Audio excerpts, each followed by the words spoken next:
Well, I want to talk today about a pen that I'm extremely overexcited about, actually. It's called the Sailor Fude de Mannen. And I'm going to, spell it out for you so you can look it up online. Exclamation mark.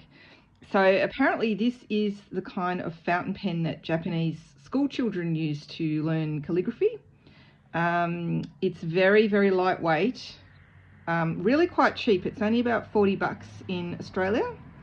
And I just want to show you some of the marvelous things that it does that I'm very excited about. So first of all, you can see the tip is a 40-degree angled tip,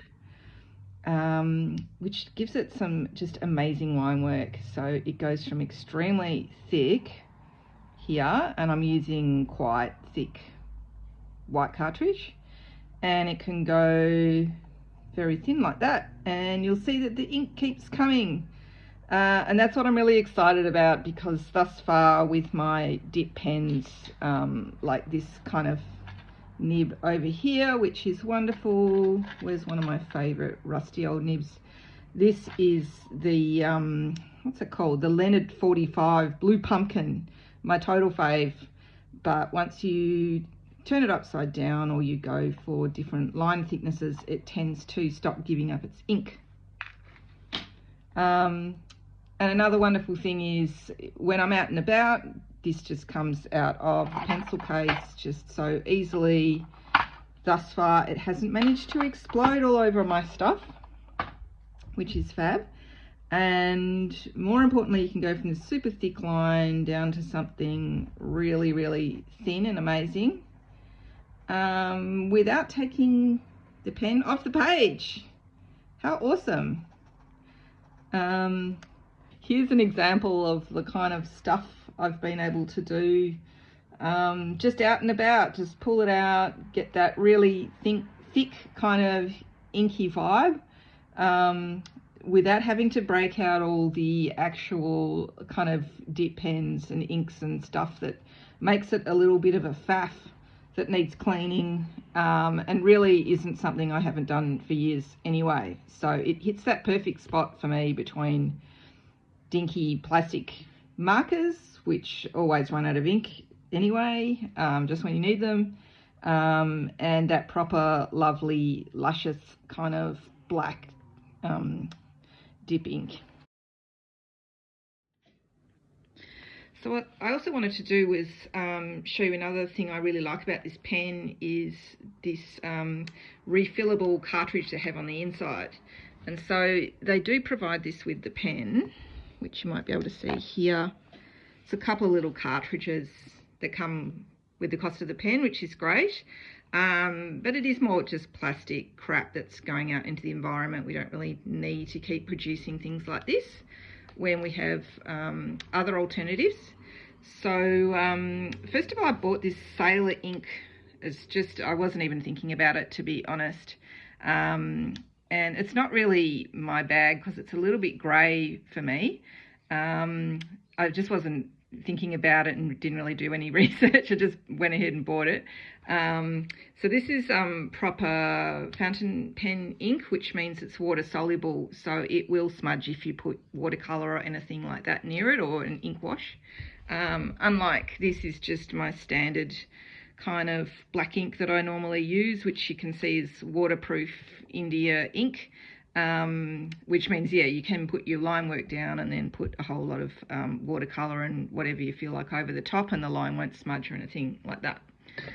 So first of all, they have this converter that comes on the inside,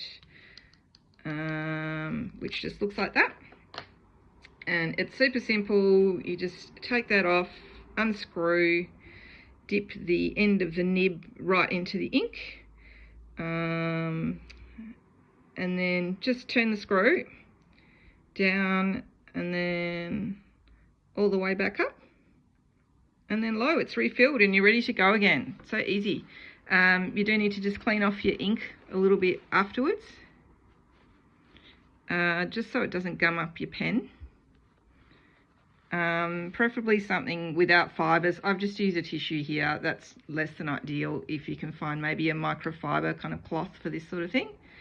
And then, yeah, you just screw it in and off you go. And there's just none of that faffing around that you might get with cartridges and always running out and so on. And just finally, I just wanted to show you a couple of demos I did. I was trying to do time lapse, but press slow-mo instead because maybe I'm a bit slow.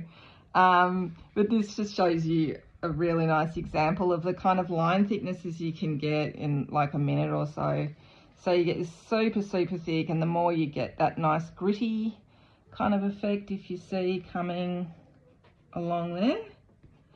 Super duper expressive. And then if you press a bit lighter and angle it a bit, you get this medium stroke as well. And then obviously, like I was showing before, you turn it over and you get that ultra thin line there. Because I've got little Flashman sitting next to me having his afternoon nap, very important. And then down here we've just got all fine lines, which gives you a completely different looking drawing. If you go too fast, it will kind of cack out a little bit. Less than ideal. So you've got to make them nice and slow and thoughtful. Not really my strength. Yeah, so Sailor Fude de Mannen, cannot recommend it enough. I think I'm going to have a go at this is the 40 degree nib, but there's also a 55 degree one as well, which I think the artist Paul Heaston has got on, that he uses on his Instagram. He does really fabulous drawings with it, and I will link that as well. So yeah, ask me any questions you like, where to buy. It's everywhere online. It's ultra affordable. It comes in multiple colors, but just these two kind of nib degrees here. I'm really curious about the 55. Yeah, so yeah, ask me any questions you like in the comments, and if you are, you know, at Bookbinders in the Melbourne CBD, please go in and check it out and have a play. It's really awesome.